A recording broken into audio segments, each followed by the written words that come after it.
வணக்கம். Welcome to health diary Tamil. இன்னைக்கு நம்மளோட சேனல்ல ஒரு ஹெல்த்தியான பிரேக்ஃபாஸ்ட் ஸ்மூத்தி தான் பார்க்க போறோம். அதுக்கு ஒரு 4 ஆல்மண்ட்ஸ் வந்து நைட்டு ஊற வச்சு எடுத்திருக்கேன்.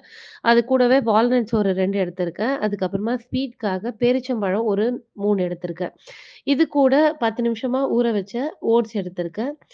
நெக்ஸ்ட் வந்து பார்த்தீங்கன்னா, 2 நாட்டு வாழைப்பழம் எடுத்திருக்கேன். நீங்க வந்து எந்த வாழைப்பழம் வேணா எடுத்துக்கலாம். அப்படி இல்லன்னா ஆப்பிள், இல்ல உங்களுக்கு ஸ்ட்ராபெர்ரிஸ் எது உங்களுக்கு பிடிக்குமோ அத எடுத்துக்கலாம். இப்போ ஒரு மிக்ஸி ஜார்ல ஊற வச்ச ஓட்ஸ ஆட் பண்ணிக்கிறேன்.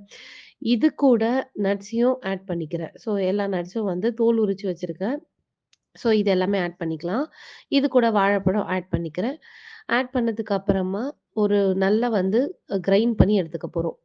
ஸோ கிரைண்ட் பண்ணதுக்கு அப்புறமா உங்களுக்கு என்ன ப்ரிஃபரபிளா தேவையான அளவு தண்ணி ஊத்திக்கலாம் இதுல. உங்களுக்கு திக்கா வேணும்னா திக்கா நீங்க அப்புறம் எடுத்துக்கலாம். அப்படி இல்லன்னா கொஞ்சம் மீடியம் அளவு வேணும்னா, இதுக்கு தேவையான அளவுக்கு தண்ணி வந்து நம்ம ஆட் பண்ணிக்கலாம். தண்ணி ஆட் பண்ணி இன்னும் ஒரு டைம் வந்து நல்லா கிரைண்ட் பண்ணீங்கன்னா, நல்லா பேஸ்ட் ஆயிடும். இந்த மாரி ஒரு ஸ்மூத்தி மில்க் ஷேக் மாதிரி இருக்கும். டேஸ்ட்டுமே ரொம்ப நல்லாருக்கும். பிரேக்ஃபாஸ்ட்டுக்கு ரொம்ப ஃபில்லிங்கா இருக்கும். வெயிட் லாஸ்க்கு ரொம்ப ரொம்ப நல்லது. ஸோ இத ட்ரை பண்ணி பார்த்துட்டு எப்படி இருக்குன்னு எனக்கு சொல்லுங்க.